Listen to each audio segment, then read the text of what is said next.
Welcome to the Digital Business Evolution Podcast, a place that you can now call home.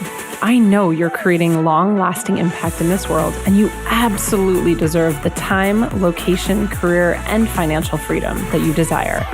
I'm here to guide you with proven strategies, tools, and mindset hacks that I've taught to thousands of business owners. You'll also be hearing from exceptional guests sharing stories of their own personal and business evolution. My name is Jessica DeRose, and I'm here to teach you what I'm learning. We are all inherently worthy, regardless of the number of degrees, awards, and accolades that we've collected along the way. Grab a notebook, a coffee, and enjoy the show. Hey, I'm jumping on real quick to let you know about a really cool opportunity to work with me completely for free. So every Tuesday, I'm offering coaching over texting. And that means the first 10 people to text me on my number and ask me a question, I'm going to coach them back completely for free. Voice memos, long form text, it 100% is me. This is the stuff that lights me up most in my business. So your questions can be anything from business to strategy, working with your spouse, RV life. Really, there are no questions off the table. You just need to make sure that you get it in quickly on Tuesdays because I am only coaching the first 10 people. So my number is 973-358-7836. This is for US numbers only. Make sure on Tuesdays you text me your questions. I'll get you your answers, and you'll be added to my text community where you're going to be getting different texts from me throughout the week. Strategies, motivation, all the things. So 973-358-7836. Can't wait to hear from you. Hello, what is up? I'm so excited to be bringing you one of my favorite people today as a guest. I can't wait to tell you all about it, and I can't wait to dive in. So today we have the one and only Jake Kelfer, who is a 3-time bestselling author, and check this out. He is the CEO, but he's not CEO like you would think. He's Chief Elevation Officer, which I can't even wait to dive into that. So let me do the formal intro. Jake is a dear friend and past client of mine, and now just cheerleader alongside with me. We support each other's businesses all the time, and I'm so super stoked to have him here. So Jake is a lifestyle entrepreneur, a life elevator, and a coach to ambitious entrepreneurs and freedom seekers, helping people write and launch best-selling books. He is a 3-time best-selling author, which I'm so excited because I was around for book number 2 and 3. He's also a high energy motivational speaker, which you will see today. He's an investor and a founder of the Professional Basketball Combine, which has helped 70 plus NBA draft prospects turn their dreams into playing pro basketball into reality. He's worked and been featured in things like Forbes, Sports Illustrated, ESPN, and many other major media outlets. You can connect with him on the gram as well as everywhere else at Jake Kelfer. So without further ado, Jake, thank you for being here. Let's go, Jess. Let's I'm go. so excited. I know. Well, it's your bio. Like, you did those things. So it's incredible. You just emailed them to me. So here's what we're going to do. We're going to start with a couple of rapid fire questions, and then I'll let you do a formal introduction of yourself. So number 1, this is important because you help people write books. So what are you currently reading? That's a great question. I am currently reading a book my friend just wrote, actually. It's called The Constantine Fable, and it just came out, so supporting him and reading that on the fiction side. And then on the nonfiction side, I am rereading A Happy Pocket Full of Money. I love that you come in with 2 different avenues of books. You know, I got to be honest, A Happy Pocket Full of Money is a lot of people's faves, and I was not a huge fan of that money book. Not a huge fan of it. I found it tough to read. So real quick, I know this is rapid fire round. Real quick, is that book speaks on money in just a way that is so incredibly different. Mm-hmm. And the reason I really enjoy it is not necessarily that I agree with everything, but because it challenges my beliefs and what I know to be true. And I find that that's where I have the most opportunity to grow. So I like it for that reason, not for the reason that a lot of people are like, oh, it's the greatest book you've ever read. But I like it because it challenges my way of thinking. And whenever I'm challenged, I need to win. So now I get to experience that in a different light. Ladies and gentlemen, Jake. All right, your last meal on earth, what would it be? Last meal on earth, it's going to be, I've thought about this question many a times beforehand. We're going to go, and this is assuming dietary restrictions are not in play here, folks, okay? Because right now we're gluten-free and dairy-free. But what we're going to go with is, we're going to go with a Taco Bell Cheesy Gordita Crunch. We are going to let it fly with a little sushi action. And then we're going to wrap it up with a great dessert of some sort. Come on, that's the best part. You don't have that one on lock? No, because I love sweets. Depends on the mood. I'd probably do some form of like a delicious cookie or baked good alongside with some type of sugary sweet candy, like a gummy of some capacity. If it's my last meal, I'm sending it. I'm going. Are we like, is this a special gummy or just a regular gummy? No, regular gummy. Perfect. Snacks like you wouldn't believe, but I got to make sure it's the right one. I love the Sour Patch watermelons, but you know. Oh yeah, the Smart Sweets ones are my jam. So, place you'd love to travel. You could have been there before. Greece, Yes. Mykonos, and Costa Rica. Those are the next two on my list. Love it. And best piece of advice, this could be business or personal, that you've received. Two pieces of advice.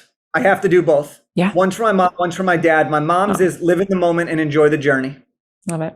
Got to enjoy the process of creating greatness. From my dad's side of things, it's the only shortcut in life is to start now. And I'm sure that will come up more as we go through today, but we have to start now if we want to achieve the dreams that we have for ourselves. I love it. All right. So now that the audience got a quick little rapid fire round of who Jake is, tell us a little bit more about your journey, because I gave this really spicy bio with all these accolades and awards. And I believe you were about the ripe age of 23 when you started out as sort of an entrepreneur and wrote this first book. And I don't think your intention was to build it into a business or be an author coach one day. So can you just take us back, and what does your journey through entrepreneurship and even book writing look like? Wild journey. And it definitely didn't start by writing a book at 23 to help other people write books. That was never the plan. The plan was being 5'8", Jewish from the suburbs. The plan of being in the NBA was cut short quickly, Jess. Okay. It was cut quickly by the end of high school. And so I said, look, I'm smart. I'm athletic. I can communicate with almost anybody. If I can't play in the NBA, I'm going to represent the NBA players and be an agent. So I went to the University of Southern California, which was my dream school, to study to become an agent. That was the plan. I actually started one of my first companies there. It was called Straight Curve Marketing. And it was all about doing t-shirts and promotional products, because my dad does that on a larger scale. And it was a great way for me to start my own company with minimal expenses. Sure.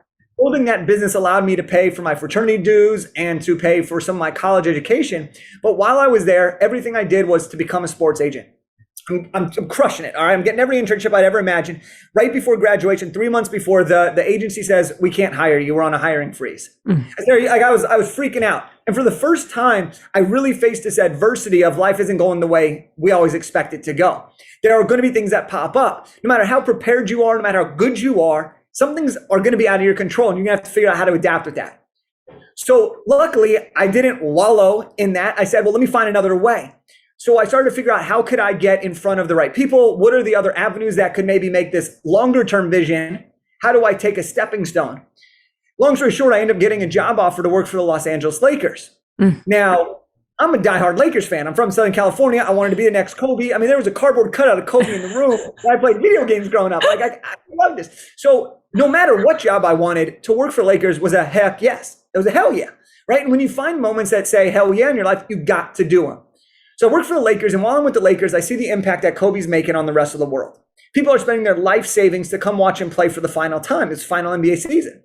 And I said, that's what I aim to do.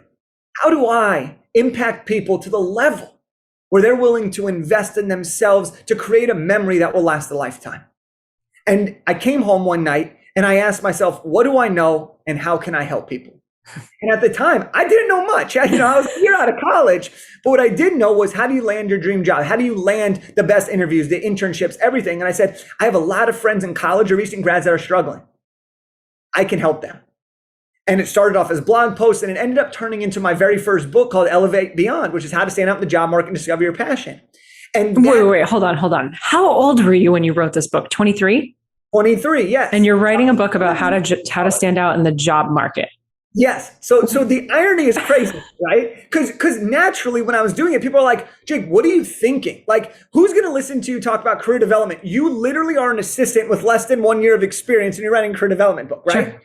But here's the kicker. Here's what we have to recognize in our entire life in our business. You do not need to be the best in the world at what you teach. You just need to be better than the person you're teaching and show them how to get to where you're at. Say it again. So at the time, I had all the imposter syndrome because I was concerned about that. So one way I combated that was I interviewed really credible people to back up my claims. Sure. That gave me borrowed credibility. I also focused on not saying, look, I'm going to help the corporate executive make a career transition, because I didn't have experience on that. But what I did have experience on was helping college students get internships, recent grads land jobs, people that were in community colleges. I was ahead of where they were at. I could teach them. And so that was all I needed to say, this is going to help somebody. Am I the best career development expert at 23? No. People have more work experience in that industry than I had life experience up to that point. Yeah. But that didn't stop me, even though I had those fears. But I didn't let that stop me because I knew the message, the desire for impact was greater than the fear of judgment. Yeah. And that was huge for me. So I launched this book at 23, still no plans of building a business off of it. All I wanted to do was share this message. And truthfully, it was an ego play, because I was like, if I'm going to write this, I might as well try to be a bestseller. How cool would it be 23 and have a bestseller? Seriously. Hold on. Let's put a pause here for a second, because I don't want to move past this too quickly. You don't need to be the best at what you're teaching. You just need to be better than the person who you're teaching it to. This is it. This is what we always talk about. And, we did, I believe it's episode 2. We talked about all the different types of experts that we have here.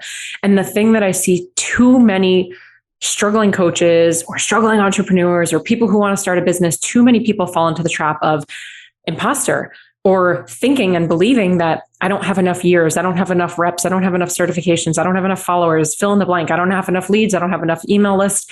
And so they don't do anything. They allow that to just totally analysis paralysis, freeze them where they're at. And ultimately they stop sharing, or they never start sharing the solutions that they have, which then is really holding back on giving people opportunities to go through transformation. So I love that at the young age of 23, you were like, you know what? It doesn't matter that there are people more experienced. As long as I can tap into the market where I am just one step ahead of them, I don't have to tap into the market where they're 50 steps ahead of me. I can go to the market where I'm one step ahead of them, and I can help these people. It's absolutely incredible. And I want to acknowledge you for that, but also I want to make sure the listeners are hearing what you said. You don't need to be the best at what you're teaching. You just need to be better than the person you're teaching it to. Okay. Ego. Yeah. So yes. And thank you for acknowledging that. This is a really big point. And it's super important, especially as we start talking about writing books. Okay. Because that's what we're going to get to. So here I am, and I'm like, if I'm going to write a book, I'm a go big or go home type of guy. And I was like, well, I don't know when my next book's coming out, but this is pretty cool. So if I'm going to write it, I might as well try to make it a bestseller. So I tried doing everything I possibly could to being a bestseller. And of course, there's millions of different things. I didn't know what I was doing, so I tried them all. What are some of those things? Every time that I possibly could. I did paid promotions, Instagram shout outs, free launch party, podcast tour, free gigs, paid speaking gigs. I did whatever I could. Build a launch team, text your friends, text everybody in your contact, even if you haven't spoken to them in 10 years. I did everything that I possibly could, right? And here's what was great about this is I became a bestseller on launch day. But the problem was I had no idea why I became a bestseller. I just knew that I had done all the work. And so after this happens, I'm now a bestseller. I don't know why I became a bestseller. That's relevant later in the journey. But I'm like, this is awesome. But the crazy thing was the next day, I was still the same person. And it really taught me this concept of we're always going to have these goals and these milestones. But if we chase the accolade and the accomplishment, there's always going to be something more. And so we're never going to be fulfilled. And so I had to start learning right off the bat. Holy crap, I was 23 and a best-selling author. That didn't define me. That just added to the person I already was and the person I was becoming. And so what happened next was people started to say, hey, Jake, what are you going to do with this book now? I didn't have an email list. I didn't have a following. I just had a message. And I was like, I don't know. I'm still working to be a sports agent. And they were like, did you know you could become a speaker? And I was like, what? Yeah, of course I want to be a speaker. Like, that's what you do when you're really successful. You have a ton of money, you speak, you give back, and that's awesome. Like, that's the dream. And they go, no. You can get paid to speak now. You have a book. And I was like, shut up. I just didn't believe it, Jess. And then they were like, no, you really can. And then I talked with a mentor of mine, one of the mentors that helped me actually get this book out. And he was like, yeah, I speak all over. You should totally start speaking. I'll teach you. And so all of a sudden I became a motivational speaker overnight. I was like, I'm a speaker now. I had no idea what to charge, but I knew for sure I was going to take whatever gig I could get, and I was going to claim the worth and the price that I was comfortable doing, because you can only charge what you believe you're worth. And so I started to try to get speaking gigs at their speaking gigs, and I started getting hired. It was crazy. How many years ago was this? This was literally, I wrote the book, launched it in May. By October, I had paid speaking engagements. But how many years ago was this from now? Because you were 23, so. 16. Okay. May 2016, the first book comes out. Sure. September, October 2016, I'm getting paid as a motivational speaker. And I have no clue what I'm doing, but I'm doing it, right? I pitched my first thing. I was like, yes, I can do this. They were like, can you do 12 talks in 2 days? And I was like, oh, easy. My voice, I have the voice that will last years. I didn't realize how many talks 12 was in the first in 2 days. That's insanity. Insanity. But I did it, made the presentations after they booked me. I knew what I was going to talk about, right? Like I had the book, but the book helped me make the presentations, but I still had to create it all, right? Yeah. And I'm a big believer in you sell it, make sure there's a demand, and then you build it out. I'm not going to spend 25 hours creating a PowerPoint that no one ever wants. Yeah. And I made that mistake a couple years later when I built a course, but we'll get there. So now I'm starting to speak. I'm getting paid gigs, but I still want to be an agent. So this mentality of go big or go home comes back up. Well, I don't want to go be an assistant now. I'm speaking all over. I'm on stages. Got a best-selling book. I don't want to be an assistant in a mailroom. I got to find a better way. So that's when I came up with this idea. And there was another person in my life who helped me kind of come up with this idea that became the Pro Basketball Combine. And this was my way of saying, you know what, let me do something that may change the game of basketball. And if it does, I'm going to have my pick of the litter of where I want to work for an agency, because I'm going to show my value rather than start where everyone else tries to start. And so the Pro Basketball Combine, I ended up having the agents become my customers. I ended up negotiating with the toughest agents in the game. I started to network with all the NBA execs. I started to network with all the top national media. What other 23, 24-year-old had that access at the time? Very few. And that event enabled me to help people achieve their dreams of playing pro basketball, turning their dreams into their reality, which was my mission. How do I elevate you to turn your dreams into reality? Again, I don't want to skip over this because this is huge. You said something here profound. You said, I figured out the value that I could bring these athletes rather than what everybody else does. So let's talk for a second. This is a generalized statement. What most people do, myself included, I've been there. My goodness, when I was in the fitness industry as a fitness model, it was all about me. And so when I would pitch myself to magazines and I'd write in, I want to write an article, I want to do a photo shoot, I would talk about me and here's the new pictures of me and the new photo shoot and look how lean I am and look at me. That is not the way to get inside of a door, right? That's not the way to kick the door down. When you shift it, and this goes for anything in business, when you shift it to what can I bring the value to you? What value do I have to you? What value do I have for your audience? That's where business's ears will really perk up. And that's where these athletes really perked up. So I love, again, that at just such a young age, you're like, yeah, let me see what value can I bring to them? How can I help them? Rather than saying, I'm Jake, I'm 23, I'm a best-selling author, and I'm a motivational speaker. Here are my fees, right? You didn't come in with, look at what I can do. This is about me. You were like, let me help you. And so really important for the listeners to lean in here and truly hear me, because even when you're doing something like pitching yourself to a podcast, the biggest mistake that I see when people pitch, and I know our podcast is new, but I've been pitched for many, many, many, many things over the years. It's, hey, I'm so great. This is what I do. Don't you want me on your platform? And it's like, well, not really, not because you're so great and this is what you do, but you didn't even reference my audience and what my audience needs and wants. And it's not about me. So it's not about you. It's not about me. It's actually about my audience and who is that and how can you help them? And so this is just huge, massive, massive, massive information, such value here. Okay. So the network, you got the event going on, and then. So now we've helped a bunch of players. We had 23 guys come through the first year, all signed deals with the NBA, with the G League, overseas. And it's amazing. I'm like, okay, this was awesome. So fast forward a little bit later, we get to a second year of that event. It goes really great. And I'm like, why am I having all this success?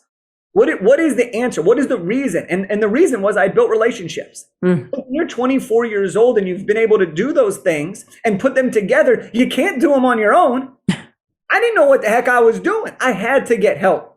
And so I wrote a second book called Elevate Your Network. And I took the best things that had helped me become successful up to that point. Again, I'm not the greatest networker in the world. Now I believe I'm one of the best of all time. Yeah. But at the time, all I had known was that was the secret to my success. Let me share a book about that. It will be great for speaking engagements. It will be great for all these things. And as I'm writing this book, I get invited to speak in China on a 10-day speaking tour. And I was like, oh, now we're talking here, right? Now we're starting to make moves and we're starting to understand what these books can really do for you. Fast forward, the launch comes out. And the difference between the first launch and this launch was I started to think about what is the smartest way to work, not the hardest way to work. Instead of trying everything, I started to narrow down what I thought was the best use of my time and money. So my launch strategy started to become more effective. We had a bigger launch and I worked a little bit less on it. I was like, okay, now we're rocking and rolling. Now let's keep going on this journey, right? 2 books, we got the combine, we're speaking, we're doing all these things. Boom, pandemic hits. You kidding me? Speaking engagements go to a halt. Yep. Combine gets shut down overnight. Makes me really question, what are we going to be doing here? So then I've been coaching people one-off here and there, been working with a lot of different companies and individuals building different things. And I was like, you know what, let's really build this out online. Let's really develop it. So I started coaching people and really building out a program because I finally was not on the road all the time. It was going great. I'm crushing it. I'm having a great time. And crushing it is relative, okay? I want everyone to listen to this, that crushing it is relative. You could be crushing it and making X amount of money if it's helping you achieve what you define as successes, or you could be crushing it financially. For me, I was crushing it financially, but nowhere near where I wanted it to be. But I was more importantly crushing it because I was able to do whatever I wanted, whenever I wanted, and had freedom and choice. Yeah. That's really important to recognize here when I say that. And then I joined this program called Elevate with you. Yeah. And as we're in this program, I'm writing my 3rd book. And as we're in this program, you start to say, like, let's get more specific here. Like, you're coaching coaches, that's great, but there are a lot of people coaching coaches. You have 2 books out, you're almost going to have a 3rd book out. Why don't you just coach people how to write books to use their book for business? Like you just planned this idea, and I had been avoiding, I knew this was a thing, but I had been avoiding it for so long. Yeah. And after you said it, it was like that kick in the ass that I was like, I need it, right? Mm-hmm. Sometimes we have these ideas and we know they're good, but we're afraid to start over again. We're afraid to make the change. We're afraid to rebuild a program. All these thoughts because you're like, oh, I have to do this all over again. Yeah. What? If you've done it once, the second time should be faster and better. And if you've done it twice, the 3rd time should be faster and better. And by the 45th time, you're going to have your big success story. So then, end of 2021, my book comes out, becomes a bestseller, literally had the strategy dialed into a T. Yeah. Now I spend the least amount of time, almost to the point where I'm like, what should I be doing? I should be doing more. Best results we've ever had. Incredible. And now it has led to me coaching other entrepreneurs how to write and launch a nonfiction book so that they can grow their business. And the ultimate thing here is the same. Everything I've done has been, how do you turn a dream into reality? Now we turn book dreams into reality. And that's where we are today. Long-winded journey that gets us here, Jess. But here we are. We made it. And that brings us to this podcast. Just incredible. Again, I just want to acknowledge you. It's wild to think we started working together at the very beginning of 2021. We had connected back in 2020. So we started working together. And like 9 months of 2021, I was so honored and grateful to be a part of that book as well, which was so cool. And then to watch you go through launch and to watch you sort of pivot in the business. We don't call it a pivot here. We call it an evolution, but you really had an evolution in the business where you were coaching coaches and really on the business end of things. And you were open and willing to take the nudge. Even if it was your idea first, you were open and willing to take the nudge and just trust that you almost kind of had to burn the boats on one area of your business to then go all in on the other area and to see what you have created and to personally know people that you're currently working with or have worked with whose books have literally come out and become bestsellers in this last year is just absolutely incredible. So I just want to say thank you for taking me on that journey and allowing me to be in the room with you and just watch it all unfold. It's been so cool. So here's the thing that I want to talk about, because there are listeners here that have always wanted to write a book like me. There are listeners here who definitely don't ever want to write a book. And then there are people who aren't really sure and never really thought that it was possible because they might think of themselves as not a writer, or I don't have anything to share, or should I write about my life, or should I write a how-to? Is it educational? Should I write a children's book? And there's just so many options. So can you walk us through maybe an exercise or a couple different things to ask yourself when you're wondering, should I? And is it even the right time? Is there such thing as the right time? Because I know for me, I'm all in. I've been wanting to write a book my entire life. And I think first I want to write some children's books and then I'll write my book. Lots of questions to unpack there. I know. Lots of questions to unpack there. But let's go to the very basic here. Is this understanding? Okay. You will not finish your book if you are not committed to your book. Mm. This is the end all be all realization that if you're listening to this and you've ever had a thought, are you committed to putting in the work? Writing a book is not the easiest thing in the world to do, but it will be the greatest thing you've ever done for yourself and your business. Fact. If you are not committed, you will not finish it because you will go on a roller coaster throughout this book. And if you are not committed, literally the first activity that we have our clients do is sign a commitment contract to themselves. I love that. And if you are willing to honor that commitment to yourself, you will finish your book. So the first thing before you do anything else, ask yourself, are you committed? If you are not committed, it's not the right time. Let me just tell you that. But if you are committed and there's a sense of urgency, then we can start to figure out, well, what type of book should you write? And why should we be writing this book? So let's say, Jake, I'm listening to this. I feel called. I need to explore this opportunity. Well, then we have to really understand this concept. What is your intention with the book? Why do you want to write this book? Is it to share a message? Is it to fulfill a dream of having a children's book? Is it to fulfill your dream of having a nonfiction book that can be on someone's bedstand that could change their life? Is it to get speaking engagements? Is it to generate leads? Is it to get booked on podcasts? What is your intention? And we break this down really, really deeply. But for now, if you're listening to this, I just want you to ask yourself, what's your intention? And don't judge yourself for it, right? Don't judge yourself. We really talk about an internal and an external intention. One is that the real reason you're writing it, right? The internal reason, right? What is the strong desire? For most people that are entrepreneurs, the desire is legacy, impact, help. Yeah. But the external reason is the reason that most people aren't willing to share because they think it's egotistical.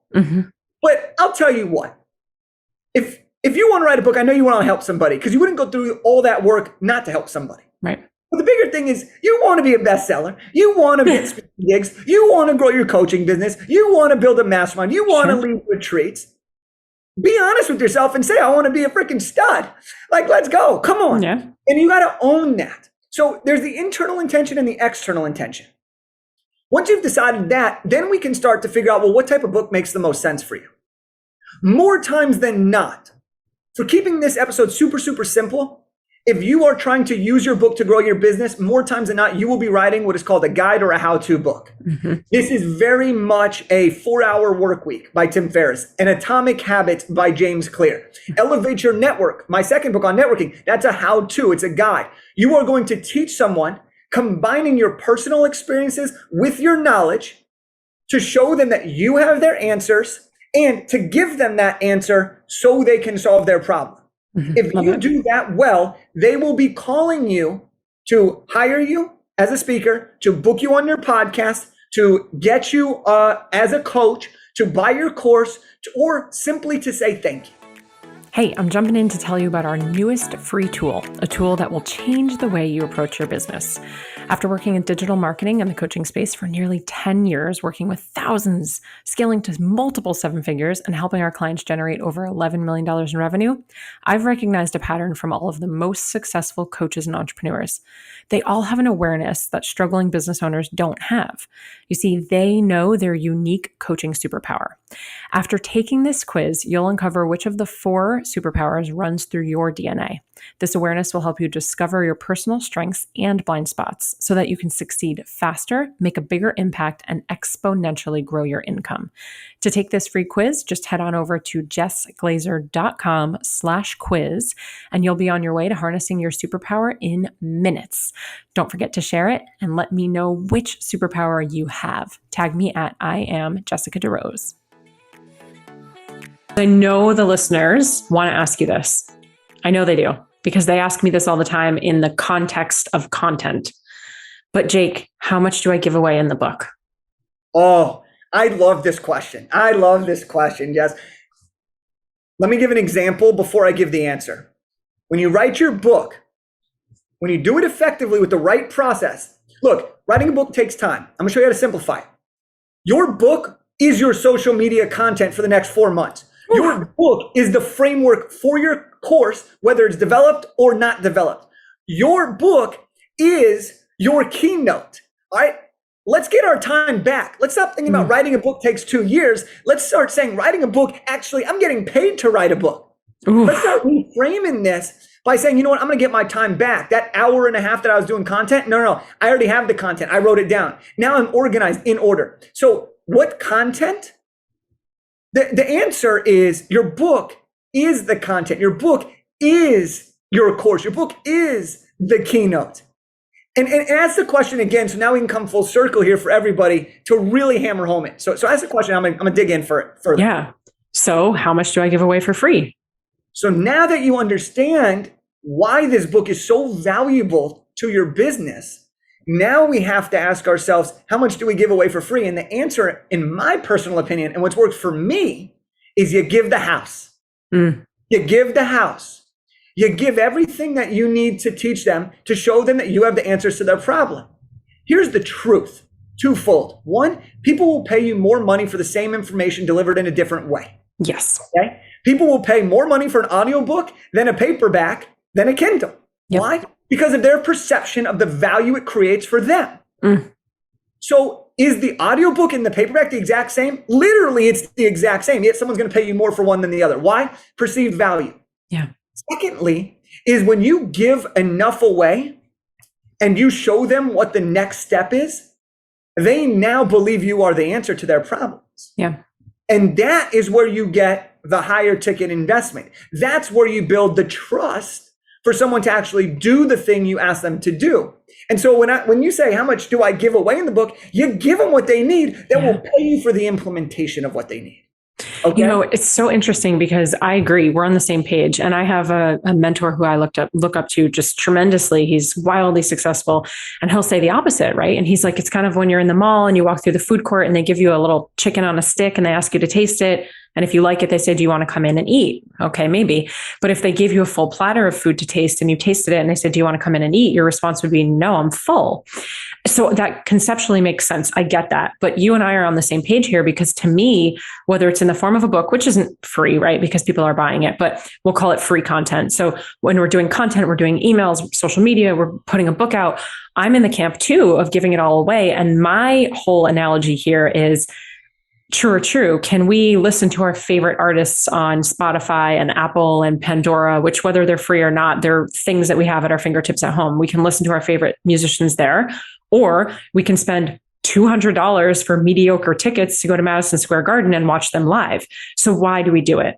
We do it for the experience. We do it for the energy. We do it for the, in your words, implementation, not when you're going to a concert, but when you're talking about something like coaching. So I love that. Thank you for answering the question. So we're talking about what types of books. So far, you told us like a guide or a how-to, and are there a couple others that we can sort of pick from?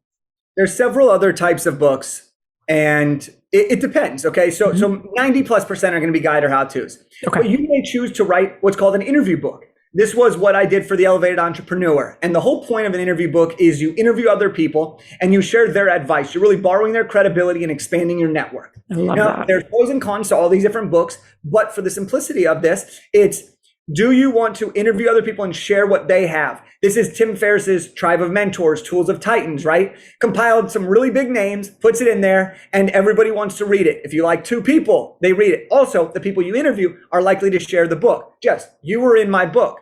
You were more likely to share about my book and talk about it because you were in it than if you were not in it. Right. It's just the way we work as human beings. And selfishly, when I did that book, I was saying, how do I make my network growth faster? I could ask you to be on my podcast. I could ask you to be on my IG live show. I could ask you to be featured in a blog. I could feature you in a blog without even asking you and then share it with you. But I said, well, what if I ask these people to be in a book? That's value. That's adding value because people are like, I would love to be in a book. Are you kidding me? How do you add value in a way? Interview book can do that. You can have a fable, a business fable. This can be very similar to Patrick Lencioni has a ton of these books, The 5 Dysfunctions of a Team, John Gordon is one of my favorite authors, Training Camp, The Energy Bus. This is where you tell a fictional story that has real world principle, right? Sure. The Alchemist. This is one of those. These are really, really powerful, but they can be really challenging to write because you're writing a story and combining a message. But they can be really shareable because they're snackable and easy to read. And then the last one that I'm gonna give you today is you have a legacy book. A legacy book is often confused with the guide or how-to for most entrepreneurs. They think they want to include everything in their book, all their life experiences. And the truth of the matter is your guide or how-to will have all the experiences you need to share to get the reader the result they're looking for. Your legacy book, if you're going to do a true legacy book, it needs to be after you've accomplished something major. Bob Iger, the former Disney CEO, he wrote The Ride of a Lifetime. Tillman Fertitta wrote his book, Shut Up and Listen. I think that's what it called. All these people that have written their book, a legacy book comes after a major accomplishment that you are really proud of, that you want to share the lessons you've learned. And so for most entrepreneurs who are using a book to grow their business, it's going to be a guide or how-to or one of the other ones I've mentioned. Sure. You also have a daily book and a quote book and a few others, but those are the main books that typically get written for people using their book to grow their business. Amazing. Okay, so we're starting, as always, with the intention in mind, reverse engineering, figuring out what type of book. Then what's the next step? So figure out what type of book, you got the intention, you got your commitment to yourself. You don't start writing. You don't start writing right away. Then you have to really do two more things before we even outline. Okay. The next thing you're going to do is you have to create what's called book time. Book time needs to be established and put on the calendar. Yeah, it's super sexy. This is my time to write my book. Yeah. And you have to put book time on your calendar. And here's why. If it's not on the calendar, it's not going to get done. Yeah. Your book is one of those things, and we've seen this happen time and time again. And for a lot of people who have started writing it or have thought of it, they get turned away because of how much time they think it's going to take. So if you put book time on your calendar, an hour a day, okay, what that does is now you honor it. You start showing up, you start putting in the work so that when you do write your book, you already know that 6 to 7 a.m. is my book time. Book time is what you have to honor so that you can complete your book in about an hour a day over the course of the duration that you're going to work on the book. Yeah. Then what you have to do is you have to find your accountability partner. All right. This can be anybody as long as they're going to really hold you accountable. Not the friend that's just going to support you and root you on. Not your mom who's going to just love whatever you do. We love those moms, okay? Like my mom's the best. Yeah. But I'm not asking her to be my accountability partner without very clear directions, because otherwise she's just going to make me feel so good even if it's garbage. And I love her because she makes me feel like the happiest kid in the world. But at the same time, when you find an accountability partner, someone's going to call you out on your shit and make sure you're getting that done. Once you have that, now you've started to build the habit of showing up for your book. You now have support around the book. You know why you're writing the book and you've committed to yourself. Now that has just eliminated, do I have enough time? How do I make sure I complete it? What do I write about? And all of these limiting beliefs that stop us. Yeah. Okay. Now, if you're like, okay, Jake, well, I'm not a writer. You didn't address that one yet. Guess what? It's called a best-selling book, not a best-written book. All right. We live in a world where people want quick, easy conversational reads. Gone are the days where you need a traditionally published book that is this crazy good prose. No, screw that. Is that great? Yeah, that's awesome if you could do that. But people want books that just inspire them and speak to them. All right, they want you, and they want you and your voice and your story the way you're going to tell it, not the way that a publisher tells you exactly what to do and how to write it, right? People want your voice, your authenticity. But once you have those principles in place, then you move on to what we call the Avengers process to outlining your book. And that will begin the next phase of your book journey leading to writing your book. Okay. So we're not going to go into that right now because that's part of your proprietary process, and people can, I'm sure, work with you if they want to get into the Avengers process, which just sounds really fun and exciting. But you said a couple times an hour a day.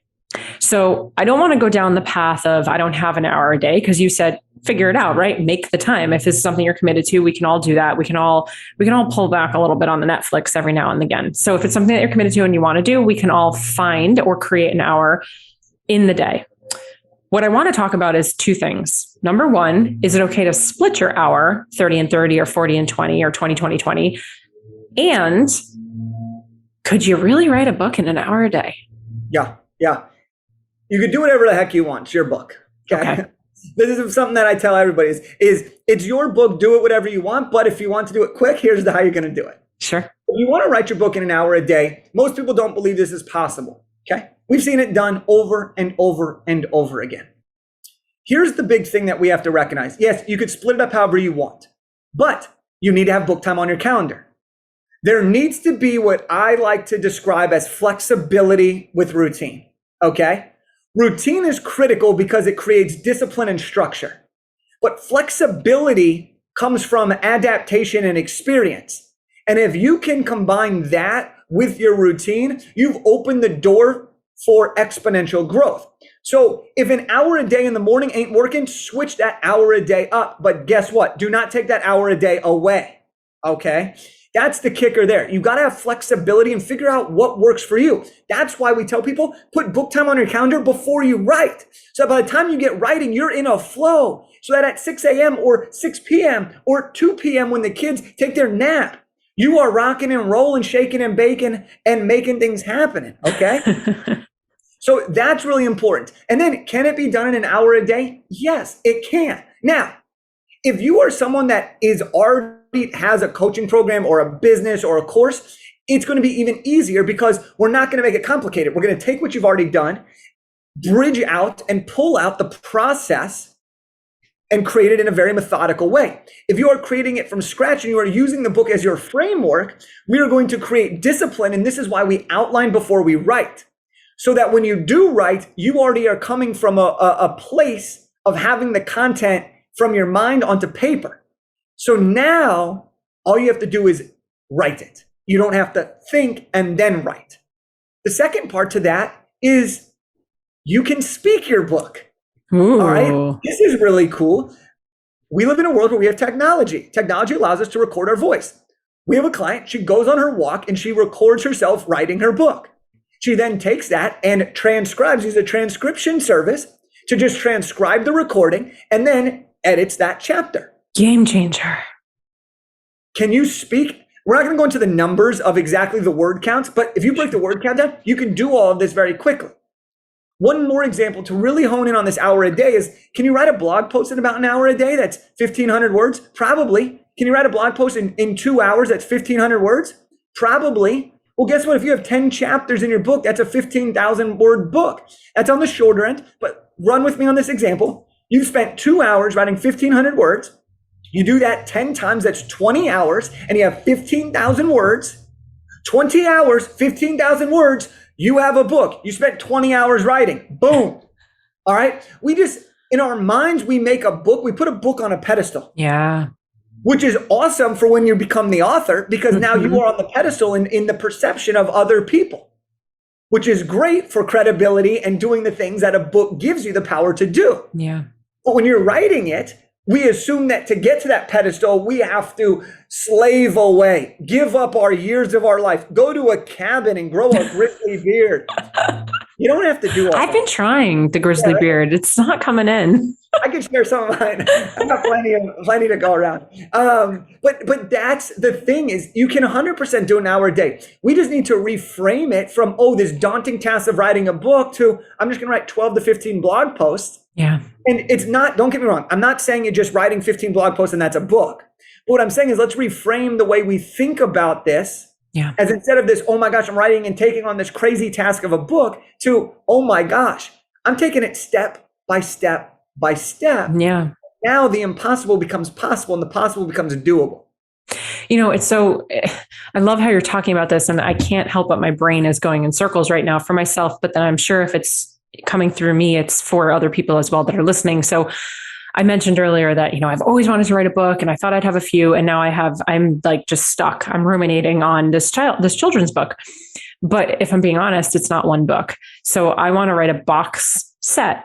And so I know that so many aspiring coaches and entrepreneurs and new business owners, we get stuck here all the time because what we are thinking about, what our vision is the end. There is no end, but it's the big thing. It's the total end. It's the full package. And so for me, it's really like a 50 box set of books.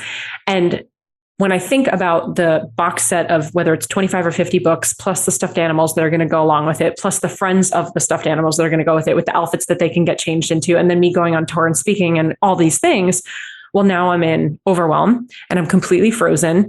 And the dream of doing this has now just gotten kiboshed because I don't have time, even an hour a day, because Jake, you don't get it. The thing that I want to create is so big. Jake, you don't understand. What I want to do isn't going to be done in an hour and a day. Or if I did it in an hour a day, it's going to take me years to write all of these books. And so I can feel that within myself. And I know that other people can too, because so many people that I talk to, especially new business owners, so many people that listen to this podcast are really just starting out, and they want to have a book, and they want to speak on stage, and they want to have a podcast, and they want to have a membership, and they want to have a high ticket, and they want to have a mastermind, and they want to host retreats, and they want to do events. And I'm like, y'all haven't even started. You don't even have an Instagram account yet. So what words of wisdom or piece of advice would you give the person, me, who's feeling overwhelmed by how big this vision is and not as excited to start with like the one small thing where I know that's where I need to start? 3 words: simplify to amplify. That's on my wrist. Okay, love that. Love that. That's okay. Our mantra for 2022. Okay, that's awesome. That's awesome. Simplify to amplify. So look, I'm gonna call you out right now, Jess, because we're on the podcast, and what's better than getting a little call out, right? Do it. Something. At this point, you aren't committed to yourself yet to get this done. It is not a priority for you at this very moment as we're talking. Agreed. You would agree with that. The second question, you've mentioned you want to write 2 different things. You want to have a children's book with box sets, an entire stuffed animal, action figures, speaking engagements, a whole clothing line. You want to have an entire brand around this thing and make it into the future of children. Amazing. Love that. Absolutely fantastic. And then you want to write your book, right? That's probably going to be based on Empower. That's going to be for growing your business and be a lead generation tool and credibility tool and everything that you want. So the question to ask yourself is this: what is your intention of writing a book? Well, it depends which one. No, it doesn't. What is your intention of writing a book right now? What do you hope the book will do for you? Well, if it was the business book, I would hope that it would be for lead generation and to help entrepreneurs who are feeling stuck. Okay. But if it was the children's book, it would be multifaceted, just to be able to prove to myself that I could do something like that, because it has nothing to do with my business. It's a completely different branch. But the creative side of that is what's drawing me in. So the intention is to be able to take the idea that keeps coming up in my head and getting it out to kids and being able to get back into the school system in that way, in my way. Right. Yeah. So ask yourself now the follow-up question. Okay. Very different intentions. Yeah. Very clear that you're going to answer those both the exact same way. What intention is your priority? My message. Okay. And which book gets your message out in the way that you want to achieve the dreams you have? Well, the business one, but that's not the one that's not the one that's, yeah, I know, but that's not the one that won't shut up in my brain. Okay. So that's the first part of how you would decide which one you want to write first. And this is really important. And you're crushing this, by the way. But for everyone that's listening here, you got to really understand, you got to be excited about the idea. If you aren't excited about the idea, you won't be committed to the idea. Right. So it goes back to the first thing is, are you committed? You got to decide. What's the intention? Grow your business, share this message. Which one are you more excited about starts to lead you, right? And you go down these series of questions. I could give you all these series of questions, but at the end of the day, you got to ask yourself, which one are you most excited about? Which one helps you get your intention the quickest? Which one are you most likely to finish? And which one is going to help you get the result you're actually looking for? Yeah. And when you go down that list of questions, one will start to pull at you even more. And if that's the case, you have to say, I'm going to commit there, give it a shot. I'm not going to do both at the same time. That does not work. Nope. But I'm going to do both. I'm going to do one, and then I have time. And I will start with one, and then you will grow into 25 books. You may just start with that first children's book, be like, this is absolutely amazing. I now know what needs to get done. But I'm going to now do the business book and then come back to the passion project. There's unlimited ways to do this, but you have to ask the questions. Yeah. Right? And those are the good that we go through. But for you, I think it's just going to be about deciding when you're committed to it. Well, it's the commitment. Yeah. Which is what we've been on the fence for a year. You and I've had that conversation. Book you need to write. Yeah. I know which one it is.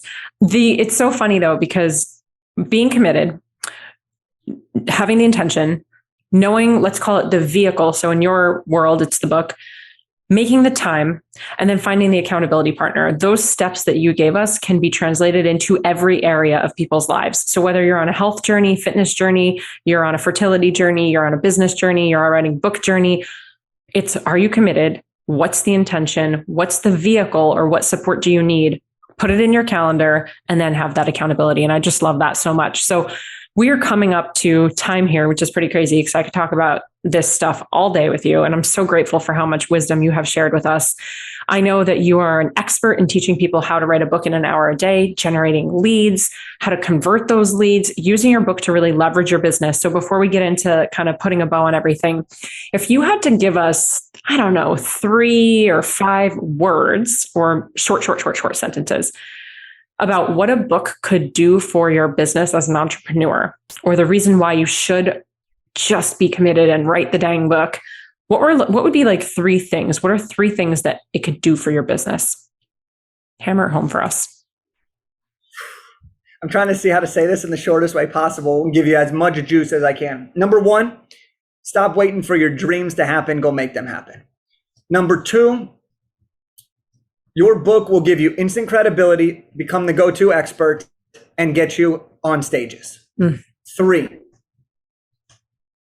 your book will inspire thousands and thousands of lives, and many you will never even know.